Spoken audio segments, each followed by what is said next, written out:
Eu cheguei a ouvir nesta quinta-feira, dia 4 de agosto, eu cheguei a ouvir de alguns empresários, muitos políticos e até pessoas comuns. Eu cheguei a ouvir a seguinte declaração a respeito da greve geral que está ocorrendo nesse momento na Brigada Militar e na Polícia Civil aqui do Rio Grande do Sul. O que eu ouvi foi o seguinte: olha, tomara que eles façam greve todos os dias, porque eu nunca vi tanto brigadiano na rua quanto vi nessa quinta-feira, dia 4 de agosto. De fato, eu mesmo circulando pela cidade, eu vi muito mais brigadiano do que eu acho que eu vi nos últimos anos aqui, pelo menos desde que o governo Sartori assumiu. E as fotos que eu estou recebendo de vários locais, as informações são de que a brigada está na rua. Cedo de manhã já eu estava lá do alto do meu apartamento, moro no Morro Petrópolis, em Porto Alegre. Eu via a Avenida Ipiranga lá embaixo e via carros da Brigada Militar passando. E também ouvi o barulho de helicópteros rodando sobre a cidade. E era a brigada em ação. Eu fiquei pensando comigo, mas que greve geral é essa aí? Porque sinceramente, eu cheguei a achar que ia ocorrer um sucesso essa greve, né? Na Polícia Civil até que a greve está sendo bem forte na Polícia Civil. Mas na Brigada, que é o que importa mesmo, né, que é esse policiamento ostensivo, a greve falhou. Não funcionou. O governo e o comando da Brigada, pelo que eu posso entender, trabalhou com a cabeça, porque durante a noite de quarta para quinta-feira, enormes efetivos foram retirados de dentro dos quartéis e muitos efetivos foram colocados, por exemplo, na Arena do Grêmio, em alguns locais dentro do foro. E para evitar o quê? Para evitar que familiares de brigadianos e até brigadianos da reserva fossem se algemar ali na frente do quartel, como aconteceu, está acontecendo de fato, e impedindo a saída dos veículos e dos brigadianos que quisessem trabalhar. Então, isso foi feito de noite. E funcionou. A brigada está na rua. Isso não quer dizer que não ocorreram problemas aqui no Rio Grande do Sul nessa quinta-feira. Eu mesmo, na minha cara, quando eu estava saindo para o trabalho, no bairro Petrópolis, na Essa de Queiroz, eu vi um novo assalto ali de um sujeito que estava caminhando na rua ali, 2 bandidos passaram e com um revólver roubaram, né? É o terceiro assalto, a mão armada, num perímetro assim de 2 quadras, onde eu me encontrava, no bairro Petrópolis, em 2 semanas. Isso é recorrente, isso está acontecendo sempre. Em seguida, nesse caso de hoje, por exemplo, em seguida a brigada foi chamada, olha, não levou 5 minutos, e foi atrás dos bandidos, e eu vi a brigada, inclusive, pegando os bandidos, pegaram os bandidos, levaram os bandidos. Você fala, está funcionando. Bom, senhores, o que eu posso dizer é que, em meio a essa greve da Brigada, da Polícia Civil, do funcionalismo público estadual, o que ficou claro aí é o seguinte: é que quando a área da segurança pública, o governo do Estado, o governo Sartori, quando ele está com vontade política de entrar em ação, ele entra em ação e dá segurança para a população, que foi o que aconteceu nesta quinta-feira, né? É por isso que muita gente diz para mim, olha, até seria bom que houvesse uma greve geral na segurança pública todo dia, né? Porque aí iríamos ter mais segurança. A gente pode ficar tranquilo a partir de agora? Que não pode ficar tranquilo, né? Que Porto Alegre não tem mais lugar seguro, não tem mais lugar nenhum seguro, né? Eu continuo dizendo, eu não consigo dar uma volta na quadra da minha casa a pé, porque eu sei que vou ser assaltado, ou corro o risco de ser assaltado. Isso, praticamente toda a população de Porto Alegre vive esse drama. As coisas não estão acontecendo. O Estado, vocês sabem, eu já disse aqui várias vezes, está mergulhado numa crise fiscal terrível, no governo do Estado, e essa crise fiscal, inclusive, já está comprometendo o desempenho da própria economia do Rio Grande do Sul. Vocês sabem que há uma relação de causa e efeito nisso aí. Um dos maiores problemas herdados pelo atual governo foi com a folha de pessoal. Muita gente diz, mas não está arrecadando o que devia, a recessão econômica está derrubando a arrecadação. Pois não, aqui não está não, no Rio Grande do Sul.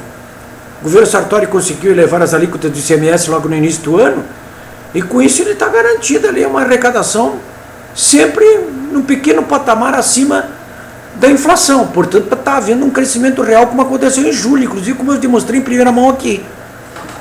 Porque a receita da ICMS, por exemplo, no mês de julho alcançou 2,5 bilhões, num crescimento real expressivo, foi nominal de 15% e real de quase 8%. Expressivo. E está caindo a arrecadação em todo o país, aqui não caiu. Apesar da dura recessão em que está mergulhada a economia aqui do Rio Grande do Sul.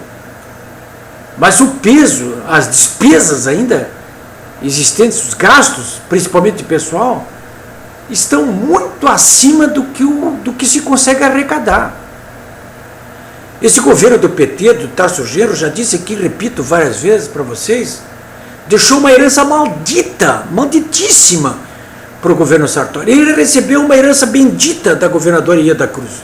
Eu já mostrei os gráficos aqui que demonstram que o governo Ieda Cruz pegou um governo com atraso salarial, com déficit fiscal gigantesco, e em questão de menos de 2 anos ela conseguiu equilibrar as contas públicas e entregou as contas públicas equilibradas para o governo Tarso, que promoveu uma desordem fiscal inédita no Rio Grande do Sul. Foi um governo demagógico, incompetente, patrimonialista, corporativista, gastador, meteu a mão para valer no Caixa Único do Estado, meteu a mão para valer nos depósitos judiciais, gastou muito mais do que podia, concedeu aumentos, inclusive salariais, que se projetam já, o governo Sartori adentro, ele está pagando agora mesmo, aumentos salariais concedidos pelo Tarso Genro, pelo governo anterior, ele que está sendo obrigado a pagar o Sartori. O que aconteceu com isso aí? Eu estou demonstrando hoje, inclusive, no meu site, que o comprometimento dos valores da folha de pessoal com a receita corrente, em relação à receita corrente líquida, que no primeiro ano do governo Tarso foi equivalente a 61,8%, 61,8% no primeiro ano do Tarso. O comprometimento da folha em relação à receita corrente líquida, 61%. De cada 10 arrecadados, 6,1 ia para pagar a folha de pessoal. Foi como a Ieda entregou para ele. Em 4 anos, ele fez de 61%, 8%, e a 70%. E como ele concedeu aumentos, já que se projetaram para o governo Sartori, aqueles 61% do primeiro ano do governo dele, 5 anos depois, agora, com o Sartori, viraram 74,30%, 75%, que é o que diz a Secretaria do Tesouro Nacional, inclusive. É a pior relação que existe disparado no Brasil. E vai ficar pior, porque existem aumentos salariais, inclusive, principalmente para professores de segurança pública, que foram concedidos pelo Tarso e que vão pegar os 4 anos de Sartori. Vai vir mais chumbo aí pela frente. Claro que não é a folha apenas que compromete as finanças públicas do Estado do Rio Grande do Sul de uma maneira desastrosa. Mas cá para nós, só isso aí já bastaria para quebrar qualquer Estado. Se de cada 10 reais arrecadados, 7,5 são para pagar a folha, o que sobra? Não sobra nada. E o déficit, então, esse ano mesmo deveria ter ido já alguma coisa como 6 bilhões de reais, e só não vão porque entrou aí muito dinheiro. Por exemplo, o Estado vendeu a folha de pessoal para o Banrisul por 1 bilhão e 200, esse dinheiro entrou, mas não é uma receita corrente líquida, não. Entrou, isso ajuda a diminuir o déficit deste ano. A dívida com a União, o governo não está pagando também ajuda a descer.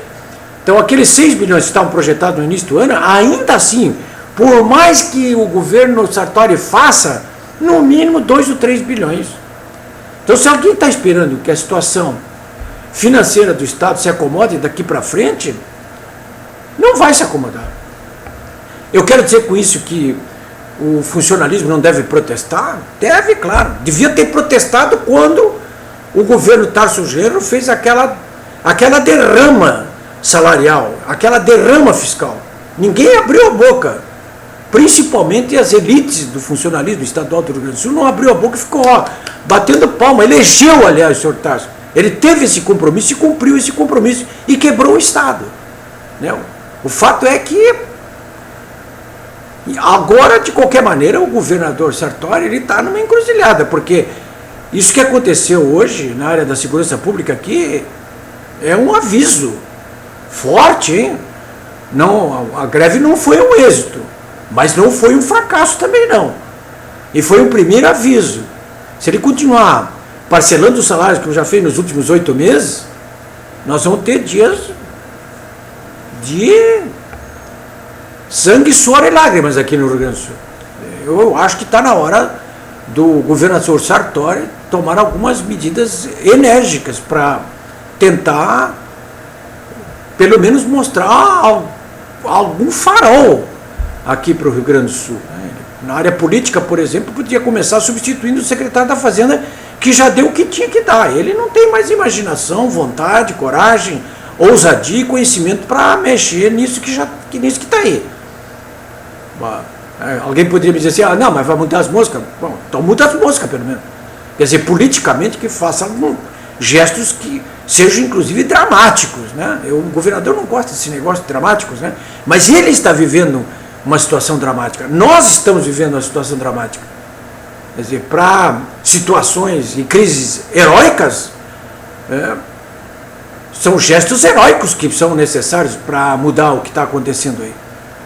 Então, eu, sinceramente, esse governo, ele faz o que tem que fazer, os ajustes que tem que fazer, por mais duro que sejam, ou então nós vamos passar por situações realmente caóticas aqui no nosso Rio Grande do Sul. Né? Se alguém acha que não pode piorar, eu quero dizer que, pela experiência que eu tenho, é que sempre é possível piorar. Né? O governo Dilma e esses governos do PT que estão sendo enterrados agora aí, é prova de que sempre é possível piorar um pouco. Né?